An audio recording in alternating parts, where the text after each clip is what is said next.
Hey guys, this is Manifesting Better and I'm back with another video and another topic that needs to be addressed. I also have an Instagram account, the link for that is in the description box below. Coaching is also available, the link for that too is in the description box below. Today's topic, I'm going to be covering a few things there. I will have a few subtopics there. And the topic is how to manifest bigger things, how to manifest things that I consider big. To understand that, first, let's talk about what we mean by things that are big. So, I will explain a few concepts in detail which have been in this community for a long time but are often misunderstood. So, in its essence, when we talk about manifestation, what does it mean? Manifestation means that the whole world is reflecting me. But if I'm saying that the whole world is reflecting me, then I need to understand myself. But I am a human being and every human being is different, even though you can have two people look the same, you can have two people with the same name, but they will still have different experiences based on where they are coming from in their past and their experiences and their mindset and their limitations. So let's dissect that and let's understand how every human being functions in the concept of manifestation and why things happen in a certain manner. So there are many layers to every person. The first layer that it comes down to is what I think and believe about myself.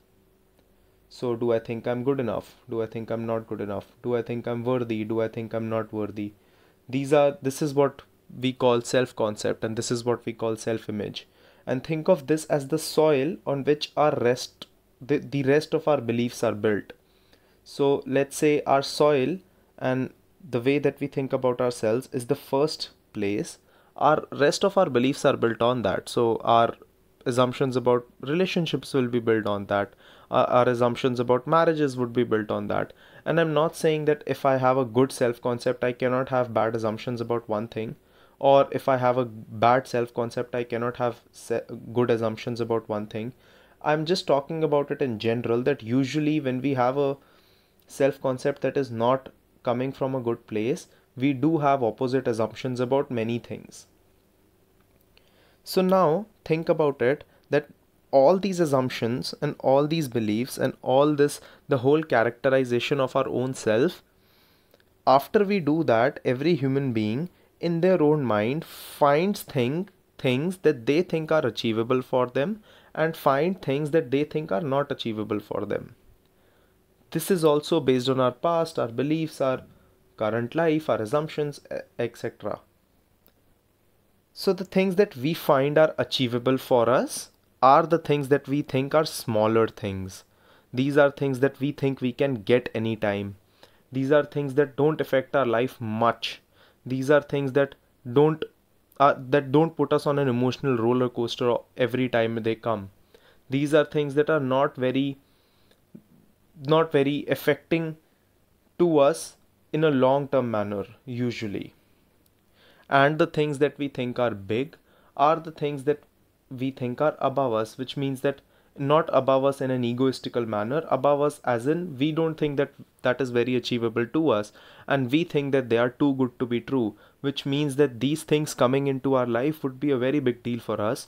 These things coming into our life would change our life in many ways, and these things are on a little bit of a pedestal because we think that they are a big solution to our emotional problems. Again, not saying that it always is the case, but yes, many times when we are putting something higher, it's because somewhere we feel that that is going to come and meet some of our needs in our life.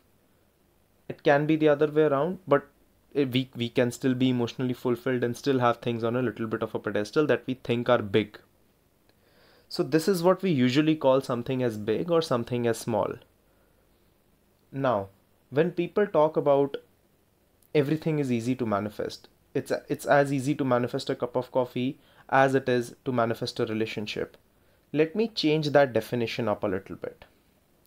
Yes, in theory, it's as easy to manifest a cup of coffee as it's a relationship, but with the relationship, we have self-worth issues. With the relationship, we have our self-worth involved, our feeling of feeling prioritized involved, we have trauma involved, we have past beliefs involved. This is something I even covered in a previous video.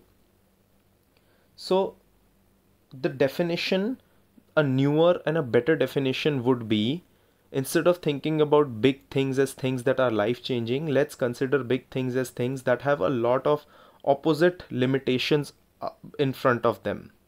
So yes, in theory, living in the end, when you are living in the end, it's as easy to manifest a cup of coffee as it's to manifest a relationship, but it's very easy to live in the end of having a cup of coffee. It's a little bit difficult to living in the end of a relationship because of the past beliefs involved, because of the past incidents involved, and because the resistance work there is a little bit more.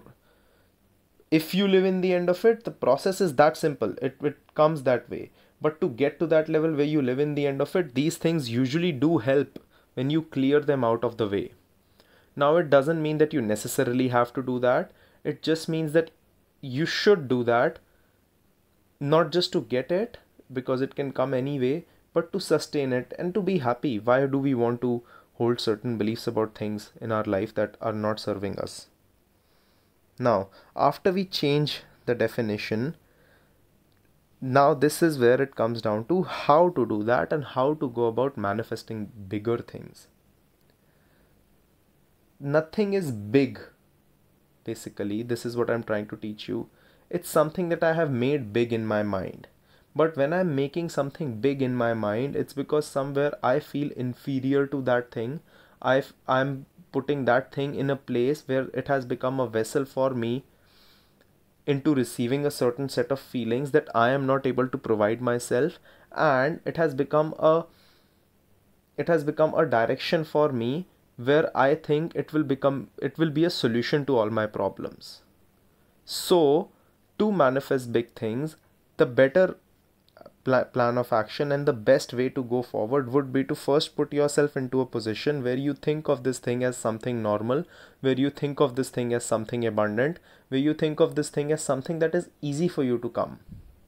How do we do that? By working on the beliefs around it, by working on our assumptions around it, and asking ourselves, what are the feelings that we think this thing can provide us, and how can I provide these to myself? So, for example, if I'm looking for a relationship and I'm waiting for that relationship to provide me love and warmth, how can I provide that to myself first? Because when I will start providing it to myself, the need for that warmth or love will probably get down. And it's a basic supply and demand. When the need for that gets down, now the importance of that things gets down. So now me manifesting that isn't an urgent thing, because I can already provide these feelings to myself. And when I can already provide these feelings to myself, I don't see this thing as something big. I think of it as something normal. So let's say with money is a very triggering topic because we have to deal with the physical world too. So let's say with money, I'm looking for money to provide me security. But the question should be to ask myself, let's say I don't have money right now. How can I provide that security to myself? When I start to provide that security to myself, what will happen is that urgent need and that craving for that money will drop down. And when it will drop down, I won't think of it as something very big. I would think of it as something achievable and small. And when I will think of it as something achievable and small, manifesting that would become easier. So nothing is big, nothing is small. It's just a scale, and we have put ourselves on a position in that scale, and based on our position, we decide what is big for us and what is small for us. That is what Neville talked about, that no one to change but yourself, because you are not changing the direction of that thing. You're not taking it off a pedestal. You're putting yourself into a position where you think of it as something achievable. So essentially, you're putting yourself on a pedestal. And when you are in that place, everything that is under that feels very achievable and feels very normal for you to achieve. That's why I keep pushing self-concept work. Because yes, you can get what you want without it, but it's of course more enjoyable and easier to manifest it when you are at a level where you think of yourself as something as someone for whom it is easily gettable. I really intend that this video helped you a lot. If you guys have any video suggestions, please leave them down in the comments below. And if you have following questions about this video, please put them down in the comments below. I will try to answer them. If I cannot, I'll make a video or a post about it on Instagram. Thank you and see you in the next one.